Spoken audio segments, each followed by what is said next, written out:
Detective Sarah Mitchell sat in her dimly lit office, surrounded by a clutter of case files and coffee cups.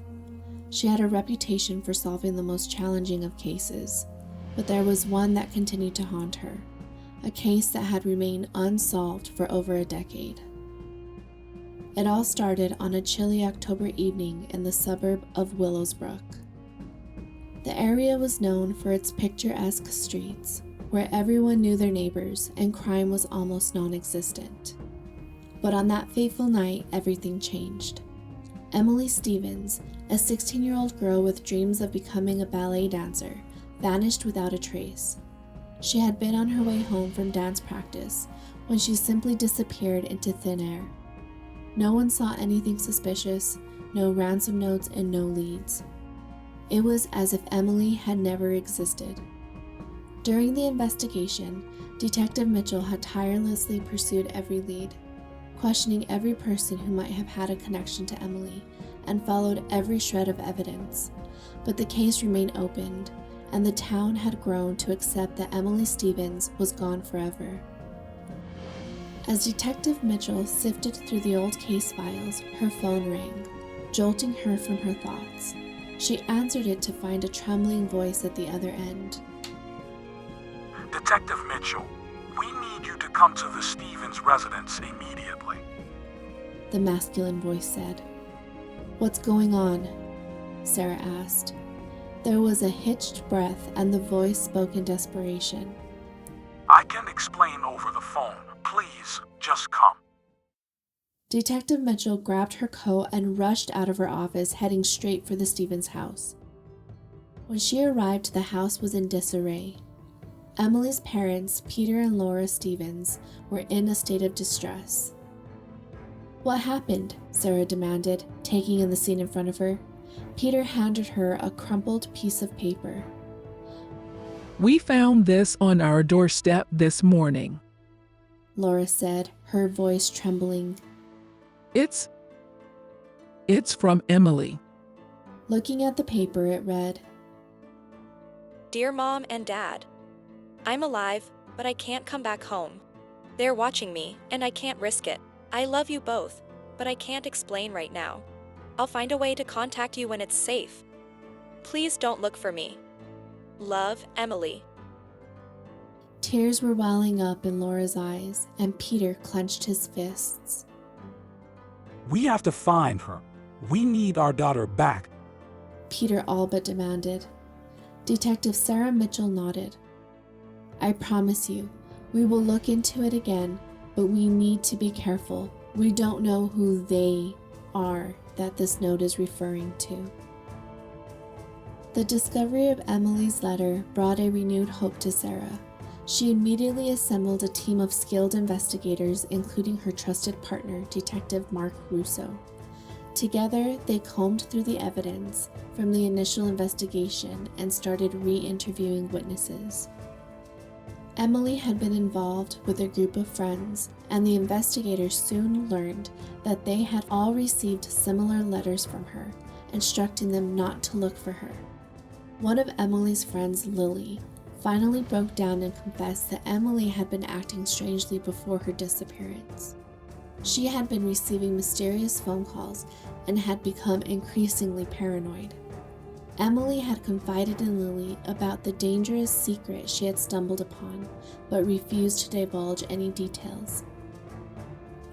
With this new information, Detective Mitchell knew they were onto something big. As they dug deeper, they uncovered secrets that lay within the seemingly idyllic suburb of Willowsbrook. The investigation led them to a hidden underground organization operating in Willowsbrook. It appeared that Emily had unwittingly stumbled upon their activities and had become a target. As the investigation deepened, Detective Mitchell and her team began infiltrating the underground organization. The more they delved into the organization's operations, the more dangerous it became. It seemed that they had powerful connections within the city and controlled major sections of the suburb. Detective Russo even suspected that some of the members of the local police force might be involved. One evening, as Detective Mitchell was following a lead, she found herself in a perilous situation. She had uncovered evidence of a secret meeting, but as she approached the building's location, she felt that there was something wrong.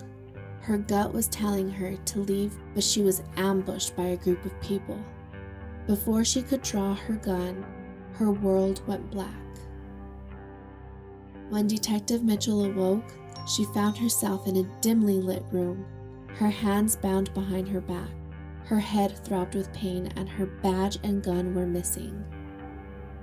Her heart began to race as she continued her local assessment when she noticed, sitting across from her, a man in shadows.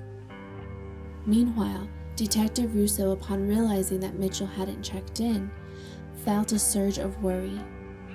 He knew what she was going to do, and she should have been in communication as soon as she was safe. Mobilizing a small team of trusted officers, he began a frantic search. Using the last known GPS location from Mitchell's car, they had local law enforcement start a canvass to the area.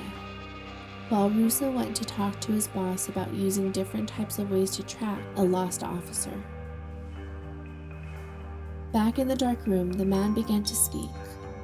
Detective Mitchell, you've become quite a nuisance. His voice was cold as steel. Detective Mitchell tried to keep her eyes open and responded. "Who are you?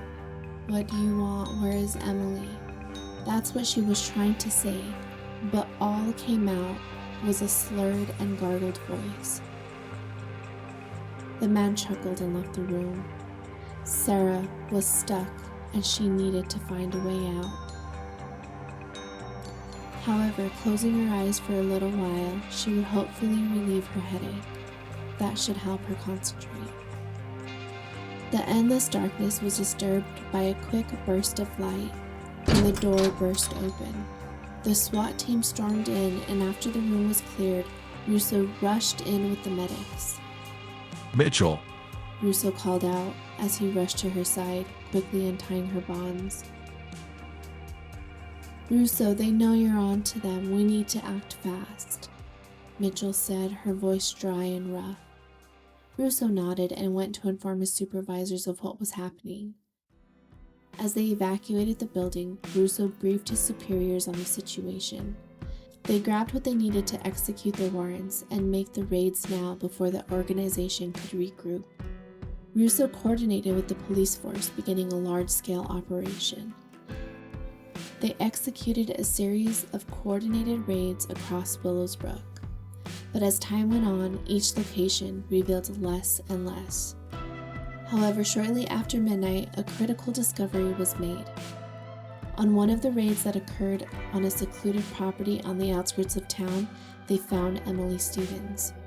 She was found alongside with several other missing persons from 12 different states. Emily was alive but shaken. The operation lasted well into the next evening, before all the warrants were executed.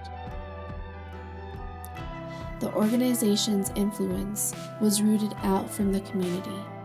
Detective Mitchell and Russo were hailed as heroes. However, they knew their work was far from over. There were still pieces of this complex puzzle to put together, but for now, they could rest.